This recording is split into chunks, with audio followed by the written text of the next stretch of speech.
Good morning, good afternoon, good evening, everyone. We are live. I am excited because this homeroom seems to be a real thing. So, thank you all for being part of it. My name is Husan Thompson. I'm your humble host here at Educator's House, and I have been experimenting with bringing a whole new array of content.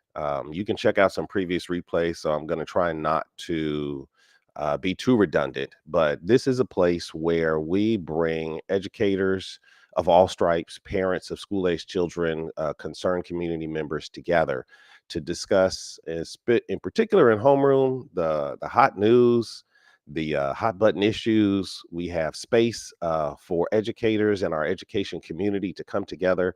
And so we're doing it. This is Friday. If you don't know, I'm on a 5-week committed journey of experimenting with what exactly Educators House can be, and you're part of that experiment. And so your feedback is certainly welcome and appreciated. I am going to pull the link to the live event just in case anyone who is, let me copy this. Anyone who happens to be watching, if you prefer a visual experience, you can click on the link and watch the live stream. We're actually streaming our content now live through YouTube so that you can have a more full and interactive experience, especially if you're in listen only mode. If, on the other hand, you want to contribute to the live experience and join the conversation, you can check out educatorshouse.com and find out what app we use to come together live. But for now, I'll let you know that I am on a theme of diversity, equity, and inclusion. Hot button topic. Certainly in these days, we've seen a lot of change from the past administration to the current administration. And what I want to do with our community is unpack not only where we are now, but how we got here, because there's a deep, 150-year historical context to what diversity, equity, and inclusion looks like today. I also am going to examine what the future of DEI looks like. And somewhere along the way, it has gotten a bit strange.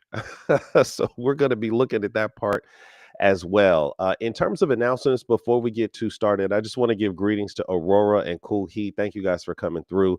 I'm going to lay a little bit of groundwork and then I'll get started with today. Hey, Natalie, glad to see you here as well.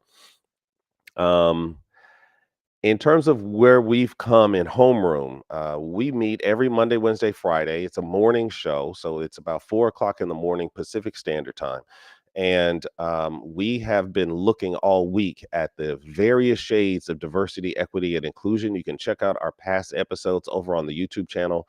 But we've made it to this point in history, what I would call the post-civil rights DEI. And in this particular space, what I want to do today, forgive me, it's Friday, but it's going to get a little messy. It's going to get a little saucy up in here, so please, if you are easily offended, this might not, maybe check out the replay where you can pause. You can cuss me out up under your breath, but I'm running the risk of offense.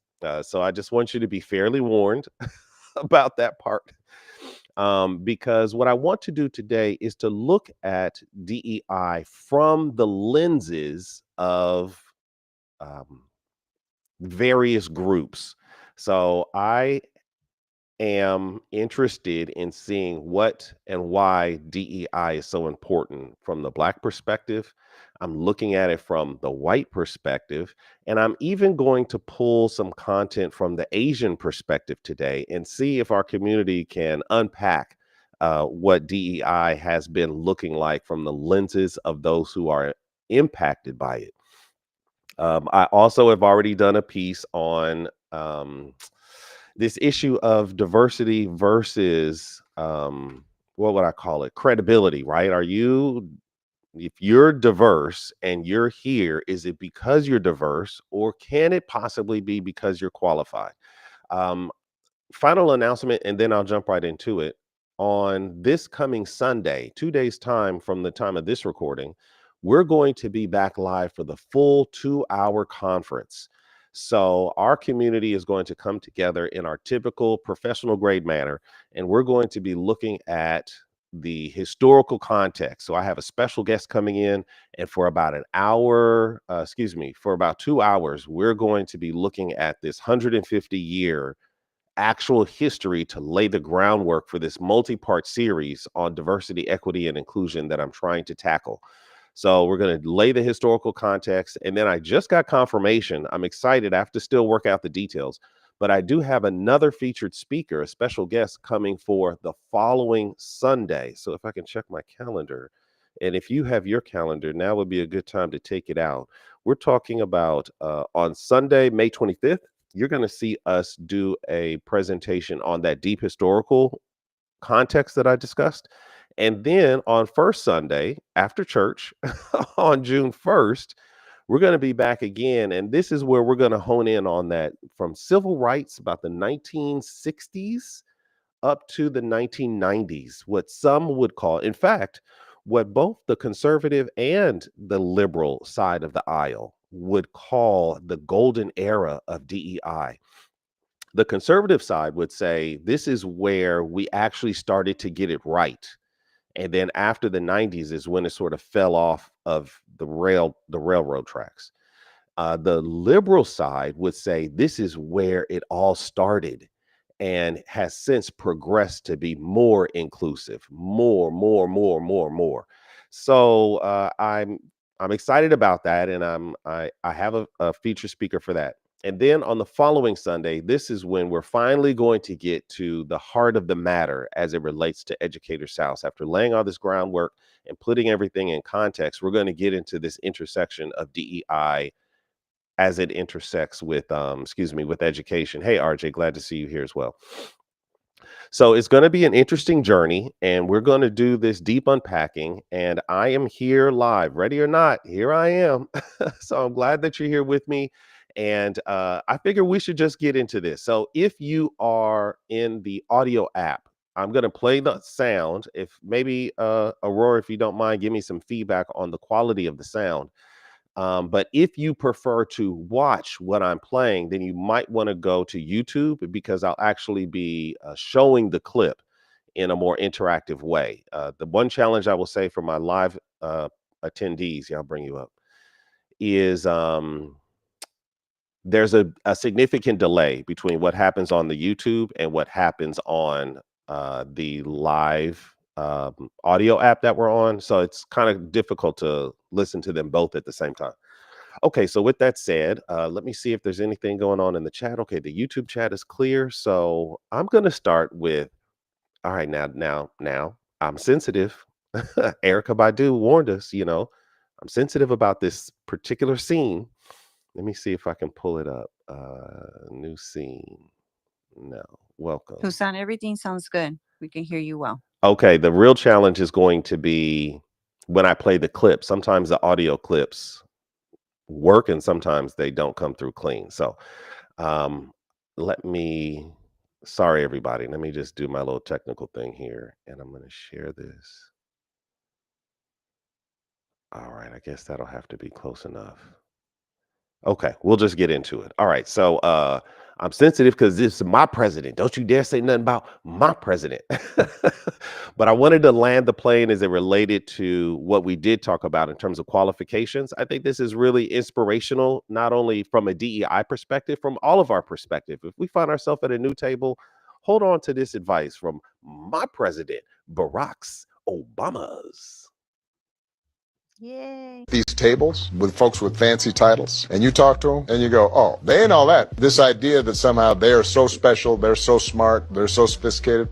Not really. They've been exposed. They've been given the confidence of feeling like they belong. But if you sit down and talk to them, turns out, that's my point. And the benefit for Michelle and me, because we came up, and at each stage, see, I you am know, you saying it. go to Yeah, Harvard, thanks for that and feedback. wow, it's Harvard. All And then right, you hold find out, oh, Harvard's full of some fools and people that you would not put in charge of anything, but they're there. And there's some really amazing, brilliant people too. And then you go to the U.S. Senate and you look around and everybody's represented. Smart people and dumb people, good people and bad people. Now suddenly you're meeting at the group of 7 world leaders are all in a room, or the United Nations. And same thing. Turns out that there's some really smart, amazing world leaders, All right, I'll and let there's it say some one more fools time. running countries. All right, this is Barack Obama talking Do about. not let people think you do not belong. Once you sit at these tables with folks with fancy titles and you talk to them and you go, oh, they ain't all that. This idea that somehow they are so special, they're so smart, they're so sophisticated.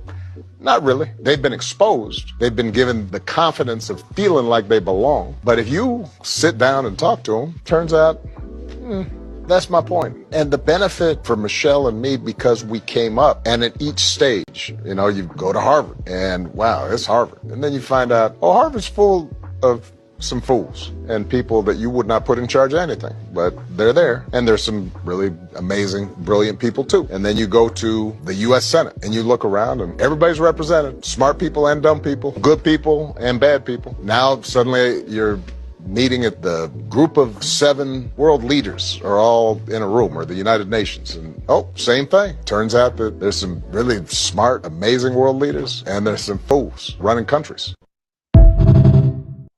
I love that. I love that. He said it. They ain't all that. So if you're breaking into something new, if you're breaking new ground, listen, you deserve to be at that table.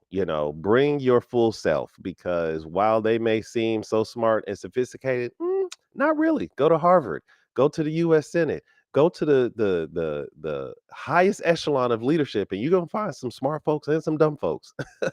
And so if you're at that table, you belong, because the full spectrum is represented. And so I thought that was a really sage advice for all of us to seriously consider. In the meantime, Aurora, I'm glad that you're here. I've sent invitations down to the folks in the listening lounge, but before I pass it to you, I'll just acknowledge that I know it's early. I want to be part of your morning crew. So as you're preparing yourself, especially if you're in the United States, maybe you're on your commute to work or you're just getting started, whatever the situation is, I hope that this will be a value add to your morning as you're doing your thing. I will be sending invites down to anyone who wants to participate in the conversation. If you are in listen only mode, you can click on the link above and watch us stream live on YouTube, where these clips will be available to you. Hey, Aurora, welcome. Why don't you give greetings to the room and tell us if anything came up from that first clip? Mike is yours.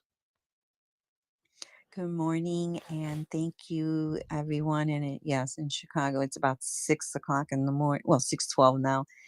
And wow, Husan, I don't know, but you're the best. I have to say that first. Okay, you are an amazing individual.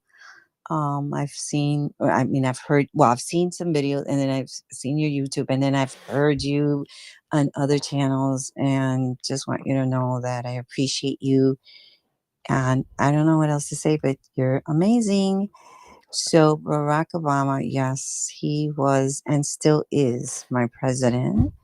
I love everything he, talks about and represents, and how he came from. Like he says, like, hey, you belong at that table.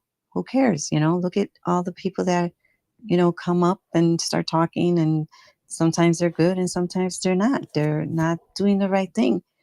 So that reminds me of my situation today. I woke up and I'm like, God, thank you for another day, right? I thank God for everything. And tomorrow I'm flying out to Florida because I was in this elite circle from December to May Hmm. of this year. Last year started in this December, and had to go to class from 2 o'clock in the afternoon to 10 o'clock at night every 2 weeks. Did my 8 hours, and I was being taught by this man.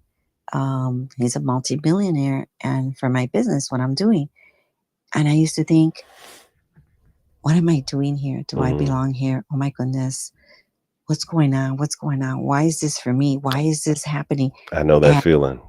yes, that feeling like, am I supposed to be here? I am. I Hmm. was. I'm still am. He's flying me to Florida tomorrow, and I'm going to be with him and these other people that did all the homework, everything we were supposed to do, and I won. And they Mm. put me in competition with a lady that I didn't even know. I don't even know her name, but they put me. I don't know where she lives, whatever. And I felt bad because I want her to win. It's Mm. how I am. I want to win. I want everybody to win. But win doing the right thing, win it with your heart, do the right thing.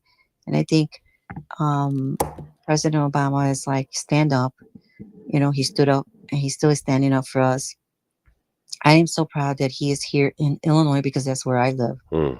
And I'm coming for him. It's one of my things in my goals is I'm going to come and meet with him one day and I'm going to tell him how I feel and how he inspired me and Michelle Obama, Yeah.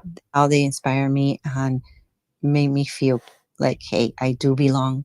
I don't care. This little Latina, feisty, I'm there. And, I used to be a teacher Yeah. and I just, I just love education and knowledge Let me because slide. you don't always have to go to school, right? You could get a trade, you could do this, but the education you do need, the knowledge, the self-taught. Husan, you talked about that the other day. Self-taught, because when it happens, and even if you fail, that's when you learn. So Hmm. don't be afraid of failure. It's kind of like in the message he just said to go on in and just talk and but also do it from your heart, Mm. and do it from that you really really want to serve others, because us teachers, what we do, right? We serve and serve and serve, Well, let and me the jump team. in here, Aurora. Sure, I'm sorry, I'm just No, going no, on you're and on. good. I'll just respond to some of the things that you said. That feeling, right? Do I belong here?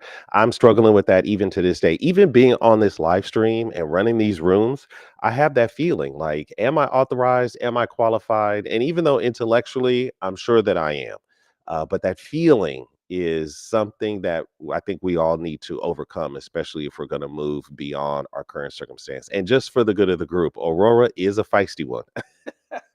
Don't get her started because she will take off that slipper. What's that term when mom takes off that slipper and gives you a proper beating? La chancleta. La chancleta. She gonna get it on you, okay? Let me move the mic on to Fabian. Fabian, I'm about to it's gonna get messy. So do you want to respond to maybe give general greetings? Because I'm gonna start making everybody feel a little uncomfortable. Do you want to come on and give greetings now or later? Hey man, uncomfortable is actually authenticity, and that's what I think that's what people want. Hassan, thank you for this great room again. Thank you for the educators talking about educators. And you know that clip, that Barack clip, I've watched it maybe 3 times, Mm. and I think sometimes one of the messages that we miss is that we need to create our own table. Hassan, how many times have we been waiting in line to be on that table when we have the power within ourselves and our community, but because it has a name on it, Yale, Harvard, and MIT as such, and we might feel some, not might, we will feel some trepidation about even belonging at that table. But in fact, we are believing in creating our own tables. Thank you. It's a powerful statement, and actually, I am going to I have a clip for that, and it lines up right here with where we are. So thank you for that. And Fabian, I appreciate you as well, sir. You have been a real supporter of me and my journey, and I hope to offer the same in exchange. So I just want to acknowledge that publicly. But since you inspired it, I'm going to bring up this other clip. This particular clip, when I was young, and I don't mean to tell my age, but there was a guy named Tavis Smiley. He did these annual conferences where he brought the great Black thought leaders to a table on an annual basis. This was right around the same era or the same time that Minister Louis Farrakhan did the Million Man March and the Million whatever march. He had a couple of marches that he had branded, and they seemed to be pretty successful. So there was a real, I'm talking about not quite the civil rights time, but there was another sort of era in maybe the 90s, late 80s, early 90s, where Black people were really onto something. And let's listen to this clip because I think he brings some interesting thoughts about our own table. So check this out, and then we'll take it from there. Hold on. Let me share the clip. I'm sorry. I got so many clicks to try to figure out how to get this right for YouTube. At some point, I promise I'm going to have this be a whole lot smoother. But It's okay. You're doing great. thank you, dear. Go Thank on. you. You're This doing fine. See, that's that feeling, right? Thank you for that reassurance. All right, let's let this clip play. Are you going to sit around begging white people to do for us what we have the power to do for ourselves? I voted for him. At 5 o'clock in the morning, I was out there with my wife voting for our brother. I, like you, am very proud that a Black man sits in the White House. He's so smooth with it.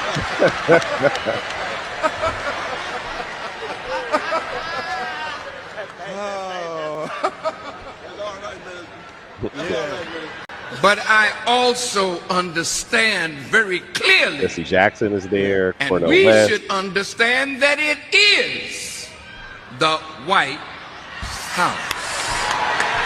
And until we exercise power to force that house to address our agenda. Now remember, our dear sister Julianne Malvo mentioned A. Philip Randolph. Man, that was long time ago. And the cry was jobs and justice. In the March on Washington in 1963, the cry was jobs and justice. In the 20-year anniversary of the March on Washington, the cry was jobs and justice. We are now in 2010. There you go. And what is the cry? Jobs and justice. Well, wait a minute. How long? Not long. Are you going to sit around begging white people to do for us what we have the power to do for us?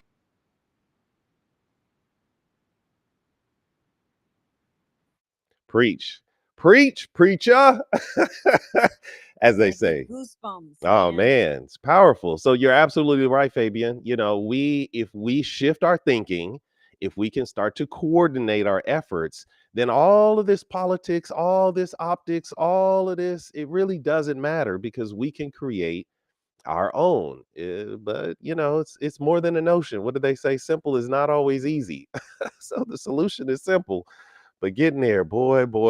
Adrian Educator made it to our stage. Good morning, good afternoon, wherever you are. I'm sure you're doing your thing. So if you can't come off mic, that's fine. Otherwise, I'm just glad that you're here sharing the stage. Come on, give us an introduction, give greetings. And if you have a response, the mic is yours. Half of it, so I don't want to respond. But good morning, room. Big love to Husan, who hosts just a great and awesome space. Appreciate you doing this with a frequency and commitment that you do. So kudos to you. Yeah, I'm Adrian. I'm going now by Adrian Educator. Just that was getting weird for some people. I love So it. So yeah, I'm an international educator. And yeah, that's it. I'll leave it at that. Thanks for that. Not only is she an international educator, but I believe she's been, let me not speak for her. She's amazing. How about I just put it that way? We could leave it right there where it's You at. can speak. You can speak for me. It is fine. It I is don't know how fine. many continents, but she's been to more countries than I have 6. letters in my name. And she has professionally taught around the world. She does she creates content in the travel space and also in the international education space. And so if you're moving abroad, living abroad, have any interest in travel, I mean, I've been in spaces where she talks about how to do it smartly, how to do it, cheaply, how to get into the ground and really make it work for you. So if you have any sort of international interest, you definitely want to check out what she's doing. And in fact, she's on a mission to go to another country and will be experiencing a new culture and educating on a whole new level. So I'm very excited about what you're doing. And as you grow, I'd love to continue to keep our community updated. So please continue to come back. Fabian, mic is yours. Oh, one Oh quick, Yeah. yeah, let's Fabian, let one quick thing. yeah, I'm go sorry. ahead. I'm sorry. I just want to say one really quick thing. Mhm. If you are interested in international schools, I am hosting this Sunday. Ironically, wasn't going to say it, but ironically, it is on international schools. So if you're interested in like learning about international schools, how they work, both from a student side, but also from an educator side, please come out on Sunday. It's in my house, Living Life Abroad. Sorry. Sorry. I don't know if you do other room shout outs. Oh, I'm sorry. No, no, no. This is the house. You at home over here, so don't trip. What time on Sunday is your event? It's 10 a.m. Eastern. So I know Okay. that for some people that's church time. Right, right, right. So That's about 7 a.m. So but I'll be getting ready for church. So I'll slide in there if I can. yeah. So, Yeah. sorry, Fabian. No, not at all, Adrian. As a matter of fact, I wanted to connect with you. I'm a journalist down in the South Florida area, and of late, just given the circumstances of what's been going on, a number of my educator friends are considering teaching abroad now, but they're just kind of lost in terms of where to start looking. So, as fate would have it, we would meet in this room today. So, if you're on IG, I could message you on IG, and maybe we could connect from there. But at least 3 of my friends, as I said, is considering teaching elsewhere next academic year. Next academic year is going to be tough for them because hiring season for international schools for next year is basically over. So this would be a 2026 move that they would, unless they find some random vacancies, but I wouldn't trust most of the schools that would have a vacancy right now. Mm, So, yeah, I mean, okay. there's possibilities, but I wouldn't encourage trying to get anywhere this fall.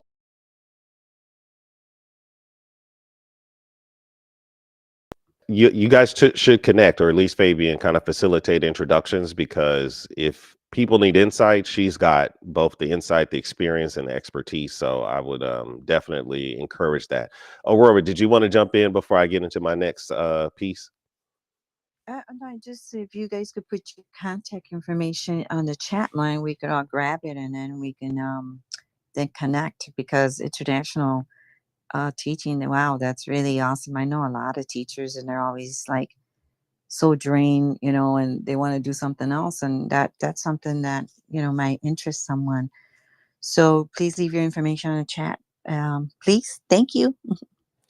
I want to give a shout out to, I just put my LinkedIn on the screen. I'll try to drop it into the chat as well. Shout out to Leticia Wilson. She's joined us over on YouTube. I'm Hello. humbled. Oh, I'm sorry. I'm over here cooking on mute. I just put my LinkedIn on the YouTube screen. I am looking to reach a goal of 150 LinkedIn supporters so that I can also live stream on LinkedIn Live. So I think there's a lot of educators there that would be interested in what we're doing. And I'm just so warm. My good friend Leticia Wilson has joined us on the YouTube live stream. And so I'm just surrounded by people that I know, like, and trust. And it really does help me help the community. So shout out to all of y'all. With that said, now it's time to get a little bit messy. So we're 28 minutes after the hour. If you are here, we're talking about the various shades of diversity, equity, and inclusion. Is it a civil right or a civil wrong is what I want to impact. So I'm looking at the various lenses through which people experience diversity, equity, and inclusion. And what I'd like to do at this point is I'm gonna mix it up a little bit. There is some colorful language here, but it is in historical context. So we're talking about what this man went through and why this is such an important issue from his experience. And so this is Booker Wright out of Greenwood, Mississippi. I'm gonna cue it up on the. I'm gonna cue it up on the YouTube, and then we will play it for everyone, and then we can respond from there. All right, check this one out. You're crying on the inside. Are you wondering what else can I do? Sometimes you tip you. Sometimes you say, I'm not going to tip that nigga. You don't look for no tip. Yes, sir. Thank you. What did you say? Come back because I take care of you. Don't talk to him like that. That's a good nigga. That's my nigga. Oh, yes, sir, boss. I'm your nigga. I'm trying to make a living. Why? I got 3 children. I want them to get an education. I wasn't fortunate enough to get an education, but I want them to get it. And they are doing good. Night after night, I lay down and I dream about what I had to go through with. I don't want my children to have to go through with that. I want them to be able to get the job that they be qualified for. That's what I'm struggling for. I don't want this and I don't want that, but I just don't want my children to have to go through what I go through with. Hey, tell that nigga to hurry with that coffee. I'm on my way. So that's what you have to go through with. But remember, you have to keep that smile. So remember, you got to keep that smile. Although you're crying on the inside. His life was taken by a customer shortly after doing this interview. This interview was done in 1966. It was a documentary, and you know, he he hit the nail on the head. That's my nigga, my nigga, please. This was common language back then, and so while we might look at the blaxploitation from our lens in 2025.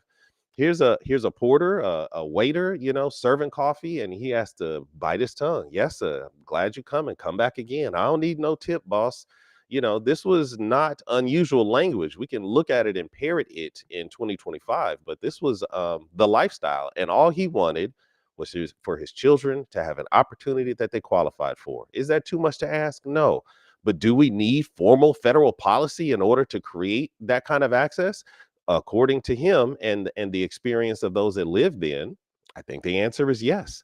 And so that's where we are. Anybody want to respond to that before I bring Nazi up? All right. I told you it was going to get messy now. I said people might feel a little uncomfortable, so I'm going to just move the mic along. Good morning, Nazi. Welcome to the space. If you'd like to give greetings, you're welcome to do so if you want to respond to that. But I've got a few more clips in the chamber, so there's plenty to come. Go ahead, Nazi. The mic is yours. My only response to that is the answer to that question is history has already proven that we need, the oversight on that. So why would we go back on what history has already taught us?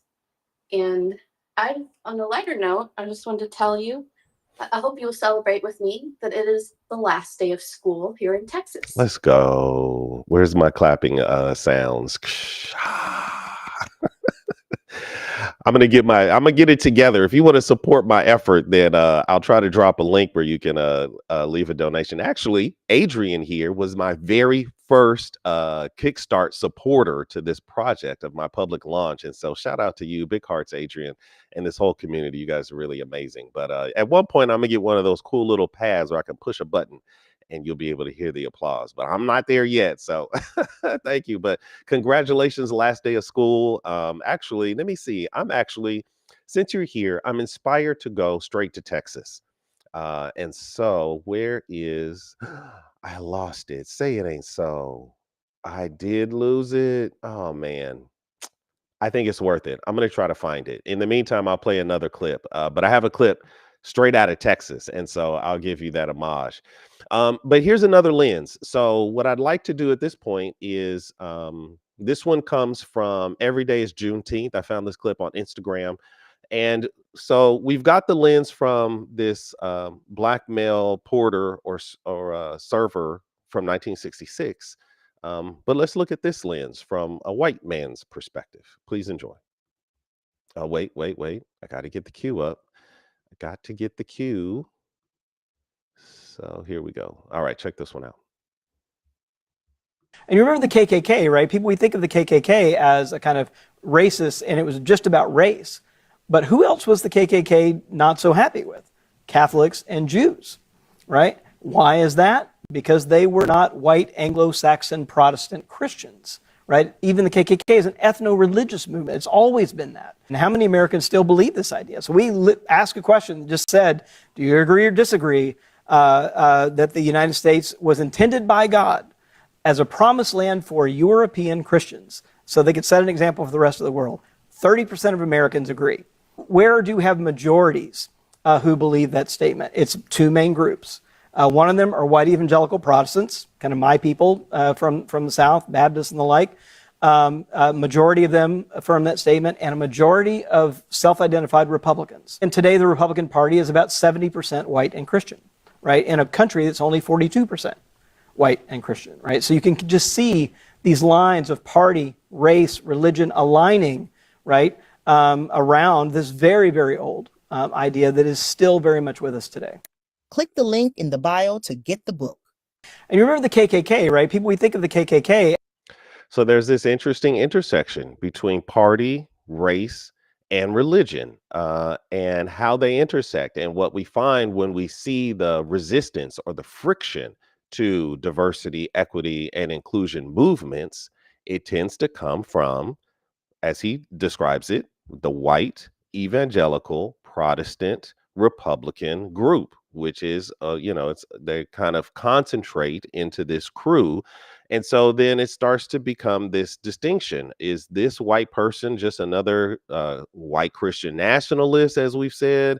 This race baiting, open racist. Then you got the KKK. And so it's hard to identify the good white folk, as I might say if I was at the barbecue, from those who are really not allies to the promise of what America is intended to be. So diversity, equity, and inclusion from the white lens, they are convinced, a significant number of them, that there is some divine mandate that they, and this was an ethic that made its way, that's probably started all the way back during colonial times, when the white Europeans couldn't quite get access to Asia, and they got how would I say, they got their butts whooped by the Muslims and the Arabs, so they couldn't get through. So they said, well, let's get on our boats and go the other way, because our land is significantly lacking in natural resources.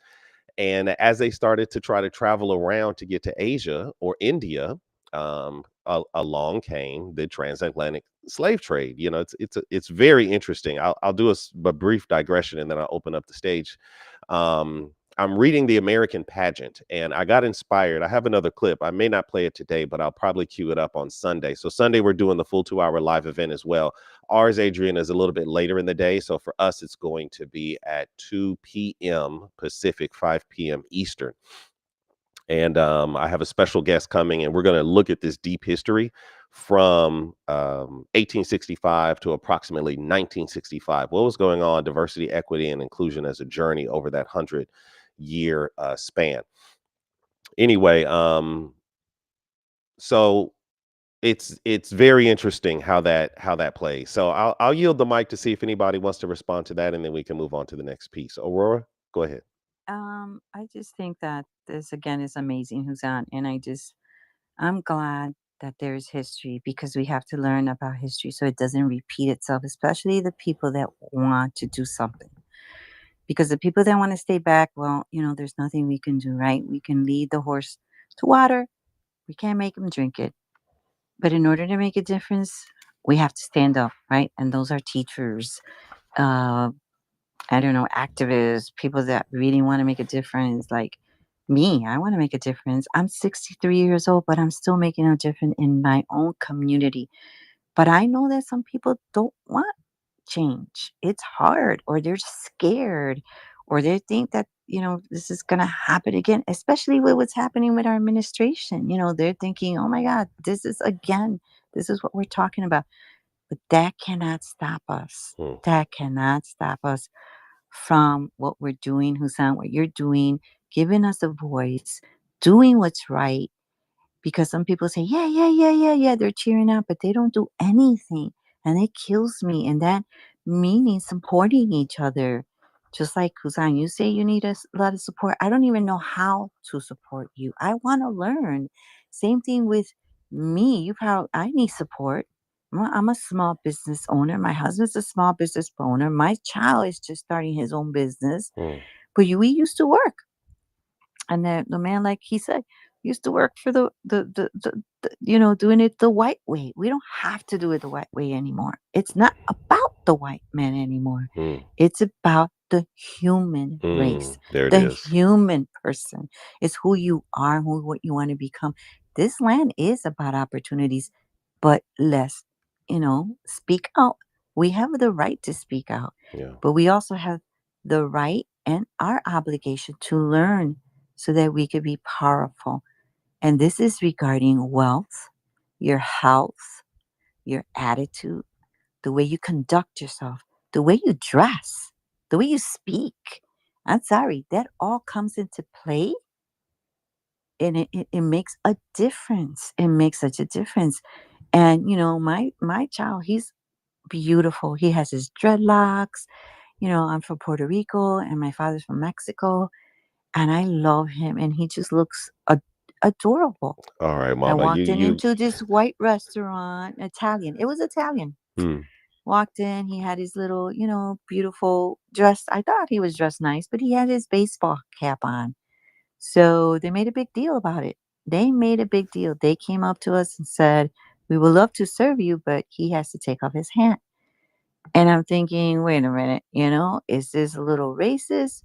But it's what I was trying to tell my son. You see what I mean? When we walk into something that is a little bit more elegant, like they feel like it was so elegant, you have to dress a certain way. I understand. Those are standards.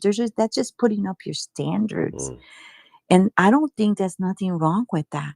But did they ask us to leave? No, they just asked to respect those standards. Just like we have standards in our schools, when you're teaching 30 kids, you have to like take control, right? You have to be like, hey, this is Mrs. Castro's room, and we have rules and we have consequences. It's basically the same way in life. Hmm. Because if you don't do right, even if there's no rules, there are going to be consequences out there. You can't just go out there and hit someone, right? You can't. That's that, I'm just giving you little examples, not the same, but No, that's fine. I um, want to jump in here. okay, go And ahead. Go, thank go, you. go. In my classroom, it took me a while to figure that out because I came from the content area, right? So my bachelor's degree was in biochemistry. I was a super science nerd. And so when I decided I was going to take an air quotes gap year and go serve the community, boy, you talk about baptism by fire. I thought those kids would just love to have Mr. Nerd Man, over there teaching them the basics of chemistry and physics and biology. No, no, no. I had to figure it out. And so those first couple of years was baptism by fire, but they really taught me the importance of high expectations, of structure and predictability, of, how do I say, centering the student more than myself. So much stuff. I've learned to put it in this little nutshell that I had to figure out that I wasn't there to teach biology. I wasn't there to teach chemistry. I was not there to teach physics. I was there to teach those kids. It was little meathead and the twins. I was there to teach them. It just so happened that the context was science, but really the journey was them and I together and creating an environment where they could really thrive. I found the clip, so I'm gonna keep looking at these various lenses, right? How is diversity, equity, and inclusion experienced on from the various folks who are actually part of this? Don't forget to like, share, and subscribe if you haven't done so. I appreciate you, Leticia. She's also in the chat, is waking up over there. We've got to be active change agents. We can't just sit idly by. And I'm glad that she mentioned that because it came up for me as well when you were speaking, Aurora. how do you say? It's not that there are more bad people, air quotes, right? It's not that, but sometimes it's the fact that good people just stand idly by while air quotes bad people are doing bad things. And so oftentimes, and we've seen this in with blacks in the media, the majority of us are not out there committing crimes, but there's a narrative that's being told, and so if you just sit by and allow the narrative to catch root, then it can start to get into the conscious and the zeitgeist, right? The collective conscious of the people, that this is who we are and this is how we are. Whatever your group is, you've got a stereotype associated with that.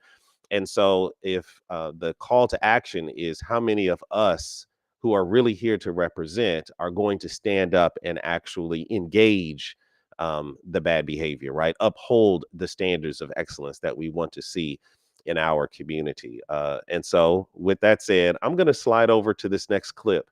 Let me see does anyone want to jump in, or can I move on? We're 44 minutes after the hour. Just want to make sure I center the community. So it looks like the community is clear. So I'm going to set up this next cue. Let's look at it from the Asian lens. Let me see if I can get this right. All right, that's good enough, I think. Let me switch it up this way.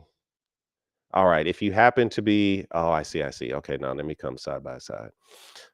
All right. Sorry about all that. I'm figuring it out. I Check love this. when you talk out loud and think out loud, because I do that all the time. At least I'm not the only one. All right, check out this clip, and then we'll sort of take it from here. Because a lot of the Asian people who came here, a lot of the immigrants who came here, they came here in the last 20 years or so. Yeah. And they see an America where everyone essentially has about equal rights and that things are prosperous and things are great. And their vision of America is a movie version of America, right? That's what we're sold. I mean, right. I knew about America, so Home Alone. Yes. Precisely. The problem is we have this internal vision of America as a place of true equity, as a place of fairness and justice, without acknowledging the fact that those things have to be fought for. They don't just happen because you wish it. They happen because people go in the streets and demand it. And our communities have gotten complacent and have forgotten the history, like for the Asian community. For the Chinese. For the Chinese community. What the 10th largest Chinese population is in Houston area. Correct. Yeah. And the Chinese community is probably one of the best examples, right? We have a lot of people coming from China within the last 20 years. And their vision of America is what they've seen on TV in China and other places.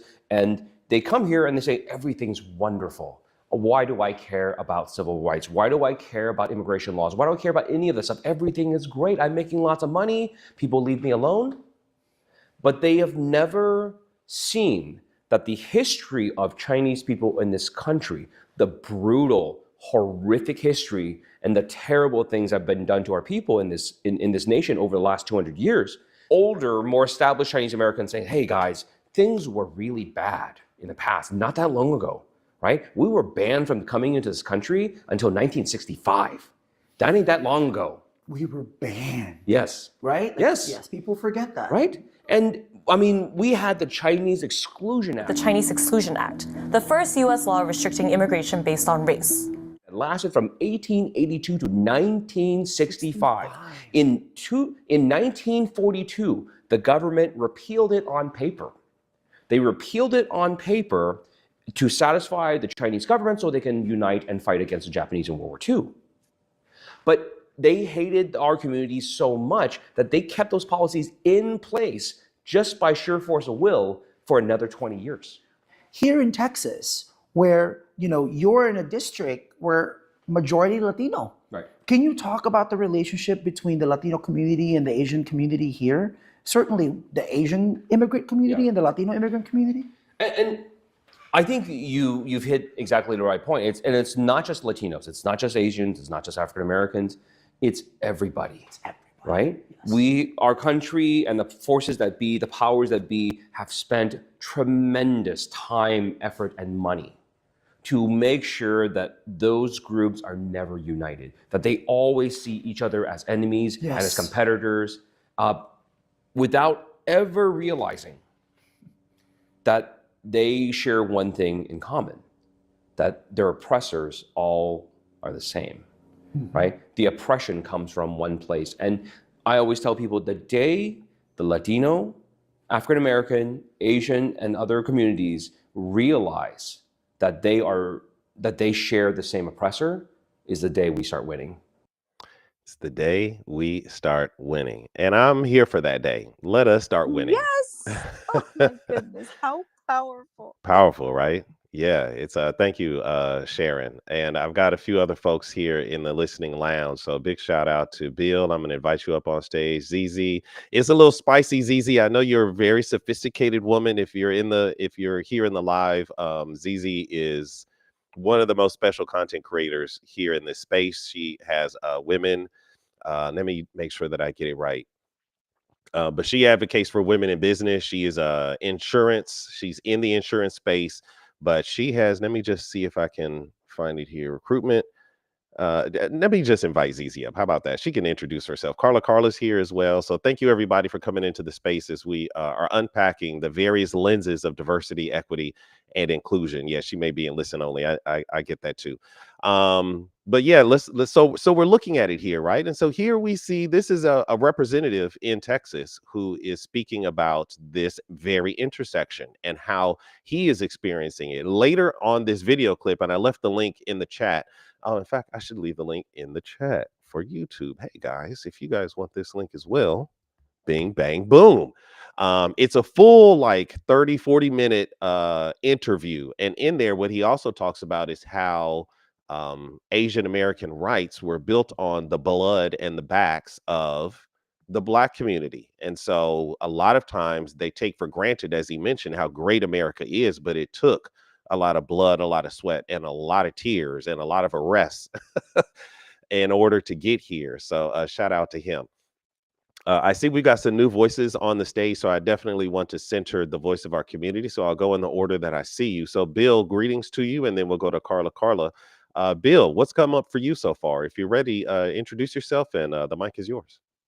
Yeah, thanks, Husan, for the room. Really, always a good discussion about education, and because what is more important as parents for the future of our children is to get them skilled up and get them prepared for them to be productive individuals in this country. So it was an interesting clip that you had shown. My family immigrated to the United States in 1968 from Hong Kong. My parents, just a little bit of background, they had been born and raised in Shanghai during a very tumultuous time. And after the Communist Revolution, they were fortunate enough to immigrate to Hong Kong, British Hong Kong, and then over to the United States in 1968.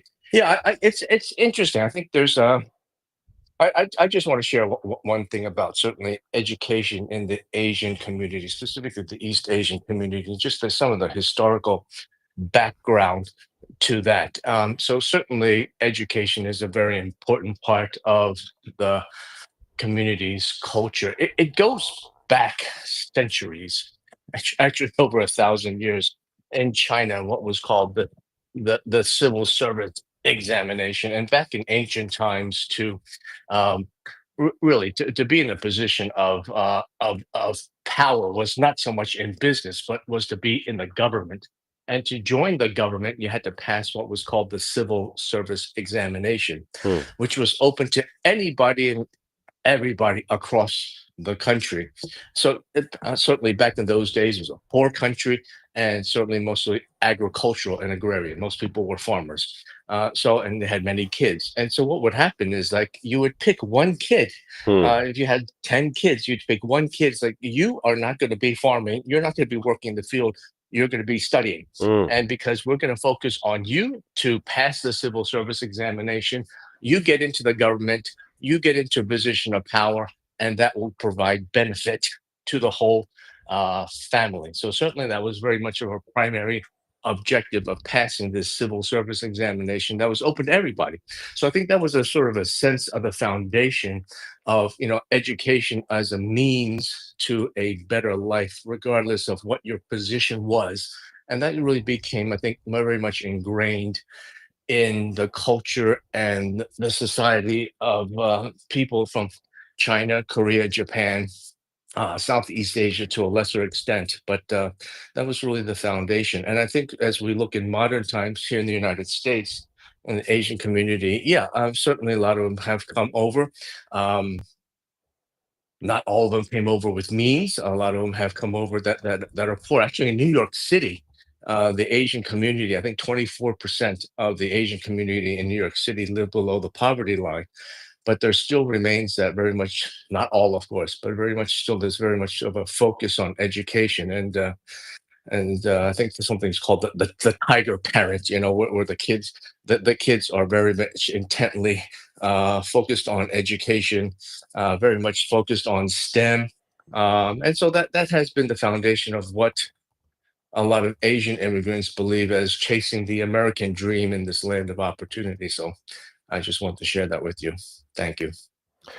That was a powerful share. I'm super grateful that you decided to come up and share that. In fact, I'm gonna drop you a follow, my good Bill friend. Yeah, Um, interesting. It's I've very well aware of the what happened with the civil rights movement in the '60s. I was a young boy when I arrived, but certainly came into consciousness about that in a very mixed community outside of Philadelphia, just what we call North Philadelphia. That was a very mixed society, and certainly growing up with the entire rainbow of people in my community, quite a mix there. And as I certainly grew up, certainly realized that it was an opportunity for me personally to give back in the sense that I was fortunate enough to go to college, first generation to go to college, mm, and in Portland, Oregon, where I was working with uh, working at the time, I came to know a gentleman by the name of Tony Hobson, who started a foundation called Self Enhancement Inc. And it was all privately funded, and it was an after school facility. He was able to rent a building, and it was an after school program for kids to go. Their parents were working, to go after school. So from 3:30 onwards, it was a place for them to go and to get tutoring, help them with their homework, help them prepare for interviews, help them prepare for job applications. And so that was a very important part of, I think, helping out the community mm. for those that are less advantaged, quite frankly. And so I think they opened one in Miami as well. It's called Self Enhancement Inc. But frankly, we need about 10,000 of those across the country. Right. So I think that's very helpful. So thank you. No, thank you. It's interesting that you bring it up. What came up for me, and forgive me, Tony Thompson. You talking about Tony Thompson with the lazy eye and the limp? That's my cousin. No, Tony Hobson. No, I'm Tony just Hobson. H-O-N. just being facetious. But that's what came up. I do have an uncle named Vasily, but we refer to him as Tony. So that was great. It just triggered in me like that's my family. Anyway, thank you for that share. The timing of his date actually seems to really coincide with what we just heard from the clip, right? Because there was a federal policy that banned Chinese, which is probably in big air quotes, it's probably anyone and everyone that kind of looked that way, from 1882 to 1965. Like that sounds like a whole nother room that we can unpack. Fabian, why don't you take it while I set up the next clue, and then Carla, I'll have you kind of close this out. Oh, okay, he might have been. Thank you. No, I'm good, Hassan. I just had to get to the phone. But one of the earlier clips you played in terms of what Black Americans have done to endure and to open doors for other people, I think that is really a subject, maybe even for a separate room. Hmm. Me being from Caribbean descent and coming over here from Jamaica, and the amount of People in my community that I don't think give enough reverence to the work of not only Dr. Martin Luther King, but so many other civil rights workers. Those who risked their lives, lost their lives. You know, some of us have come over here and really benefited from college educations, whether for us or for our children. But then, as I said, giving our just due, our reverence to those who paid the price, who took the punishment. It's not there. It's not there. And sometimes you want to say our trauma is. We start comparing our traumas, right? Like, well, the trauma back home was greater than any trauma that anybody suffered in the United States, and then they start going into their shtick. But I really think I'd like to have that room with you, if you don't mind, Husan. Is just maybe how we can. You can't get somebody to like you or to acknowledge you, but maybe we're missing something there. Maybe there's something more. Maybe we're looking in the wrong direction. But um, we need to give those who have passed on, who sacrificed, their just due. So how we do that remains to be seen, but I just wanted to raise that point. Thank you. Yeah, I'm writing that down. Giving flowers to those who have come before, the giants upon whom shoulders we stand. I think there's something very powerful there. So thank you for that. Listen, guys, it's 4:59. We're right at the top of the hour. We're going to go over just a few minutes because I'm definitely going to get the voice of Carla in here. But what I did want to do is direct your attention up to the top. I am launching my public launch campaign. There's a link there. If you support what I'm doing, please click the link and show some love. I haven't quite figured out how to do the pitch to say support my Kickstarter because I'm really community minded. My background's in education, so that whole closing the sale thing is something I'm still in YouTube University about. So please forgive me. But as clumsy as the ask is, if this is something of value and you want to actually provide some support, I'm on a campaign. And at this particular phase, in order for me to attract an investor who might actually start backing this, he needs to see traction. And so part of that is this kind of opportunity for you to come in and support. So if he can see that there is a community that's actually here and putting their support behind it, then it might be able to help us launch to the point that I can get staff and get, kind of bring the production value of this up. So thank you guys for your support. You can click the link. I'll figure out how to make it a little bit more greasy, my sales pitch. But for now, it's just going to be raw and uncut. So if you can support, how do you say? I love a cheerful giver, so I don't want to pressure you into it. But if something that you're happy to support, then the link is an easy way to do that. Okay, so with that said, I am going to pass the mic to Carla, and I'd love to hear your thoughts, whatever direction you want to take us, and then we'll close out with one final clip. Carla, if you're prepared, the mic is yours. Good morning, everyone. Good morning. I hope everyone's having a blessed day. Husan, I think you might have me at a loss at words. So I'm going to talk to what I heard, and I think it was Bill who was talking first. And I'm going to respond there. So diversity, equity, and inclusion from the lens of other ethnic minorities. I think that that's an important piece of the whole puzzle, right? But I can only speak as a little Black girl growing up in what was considered the melting pot, right? New York City. The minorities were the majority. In our eyes, everybody was equal. We were just as good as the next person. At home and in school, there were values instilled in me that I am somebody, right?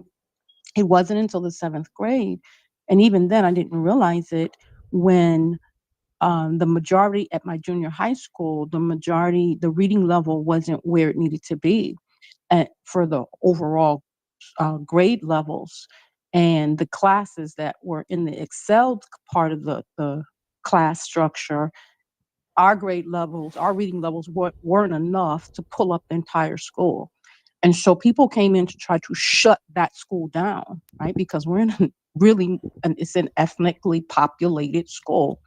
But we had a Black principal who not only called meetings with parents and told the parents, the system may not believe in the children, but he believes in the children. Wow. Right?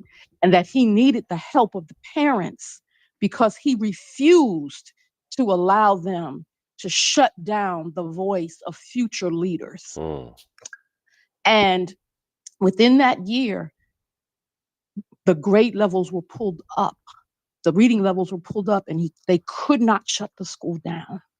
And it was because of that person who was in a position to have influence, who rallied everything he had because he believed in us, right?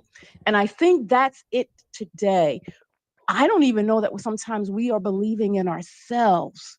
We're looking for someone to hand us something. And yes, the systems have to allow for equitable opportunity. But when it's allowed, are we going to get it in the masses? And so we have to be ready to reach back and do what that man did for me, right? And so I see sometimes in other ethnic groups that appears to happen. We joke about it, but you see them rally around each other, even if it's in small numbers, to hold each other's ladder, to lift each other up. And then when one makes it, they reach back and get somebody else. So when I heard you speak, Bill, it just made me think that, what we see can only be interpreted through our lens, right? And for me, that ethnic bar were Asian students, because the Asian students were pointed out to be more advanced. They were good at math. If statistically they get more technology and science level positions. So that's where we had to aspire. So to hear you frame up your journey, it made me think that unless you're walking in a man's shoes, you really can't know that man's experience. And my hope is that America begins, the leaders, the people who are so bent on holding back people that don't look like them, would only stop and realize, as I heard Fabian acknowledge, we all bring something to this country. And Black people have shared blood, sweat, and tears. This is our America too. And if you want to make America great again, then start acknowledging the people who helped make it great to begin with. And I'll land. Girl, okay. So see, I really need this Kickstarter to go to the next higher level, because clearly my first hire needs to be an organ player. Okay, because she was preaching. Preach, girl, preach. Yes, what a great way to land this plane. I almost don't want to play my clip because it's a bit it's a bit offensive, but I'm going to go for it anyway. Good morning, good afternoon, good evening. I see Leticia's in the building. I'm glad to see you, Dee as well. Thank you guys for coming through. We're actually landing this plane. Try to catch us about an hour ago, whatever time zone you're in, and you can catch the live experience. But we're also streaming live on YouTube. If you scroll through the chat, you might be able to find that YouTube link, and you can catch the replay there. Way easier than trying to dig through the app and finding the replay. So I'm glad to be able to offer this in a far more convenient way. This will be my call to action. I can't even respond, Carla. The replay is going to have to speak for you because I can't sum that one up. You did that thing. So thank you for that. As I close, what I will say is the call to action. My interest here is to be remarkable. I want this experience to be something that you would tell somebody about. And especially now that we're live streaming on YouTube, Nazi knows about this because she brings internationally recognized thought leaders in the education space and has to cajole them to come onto the app. And it's not easy onboarding them, right? And so we try to surround her guests with love so that they know that there's safety in this space. But now that I'm able to stream this live, it's easy, far easier to share a YouTube link. And so if you could, if I'm bringing enough value that this is remarkable, then share the link so that we can grow this community. Because I have learned that Educators House really deserves to go beyond the walls of the audio app that we use and can really reach a much wider audience and make a much bigger impact. And so I would appreciate your support. Just make us remarkable. If we're worthy of remark, tell somebody, and that will naturally help us grow. Because I'm not in the place to do, paid ads and all of that other stuff. And so really the organic energy from the actual community that I have is what I rely on in order to grow. Okay, so with that said, I don't think that I can sum it up any better than what Carla did. So I'm going to do a little bit of, there's a term for it. I forget what it is, but it's, this is a bit cheeky. Okay, so just enjoy it as we land our plane and take this tune with you into your day. Please enjoy.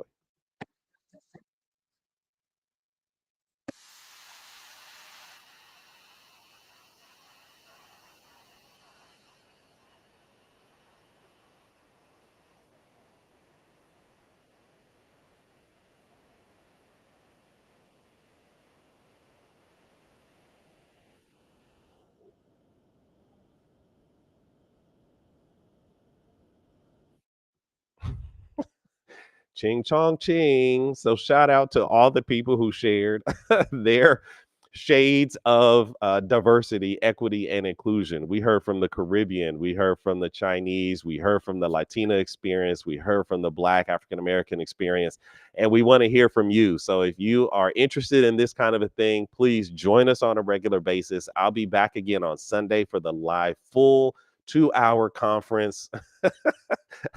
And we heard from the Muslim community. Thank you, Nazi. Allahu Akbar, as they say. And then you'll catch me every Monday, Wednesday, Friday in the morning show for this hour. So don't be a stranger, and I'll see you guys next time. Thanks for coming. The next thing that I'm going to be doing in about maybe 10 or 20 minutes is I'll be joining Elizabeth Yo in Faith and Leadership with my faith community there. And then you'll also see me at what else is going on Friday? Friday evening is the Hallway podcast. And so I may be streaming live there as well. So just stay tuned. I'm constantly pushing out content. And the more that you guys react and respond will let me know where I need to lean in more time. So this is an experimental phase. And I appreciate your support as we figure out what we can do together. All right, everybody. Peace, peace. I'll see you at the next one.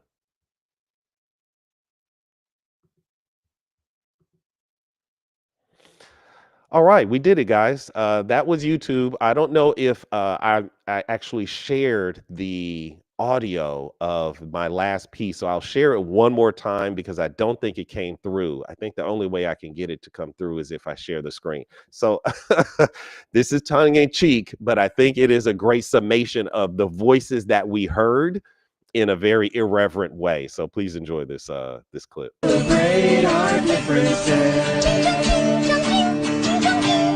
We got to celebrate our differences. Ooga booga doo, ooga booga doo. We got to celebrate our differences. Nacho taco, chimichanga. 'Cause it's beautiful when the whole world sings together as one. We got to celebrate our differences. Very disrespectful, but I hope you found the humor in that as we have just celebrated our differences. So yes, we're on our theme, diversity, equity, and inclusion. Thank you for joining us. Check out the other videos. Help me with the whole YouTube algorithm thing by liking, sharing, subscribing, getting other folks involved. I would appreciate your support as I kind of grow, as I work to grow this channel. Educators House. It can be your home for both personal and professional development. Maybe it's really about staying in this education lane because there's a lot to unpack in this space. Maybe it's about me as the personality and just sharing who I am and the things that I really am passionate about. So your engagement and levels of engagement will really give me the signals to know where I need to lean in. So thank you all for joining, and I will catch you on the next one. Peace, peace, everybody.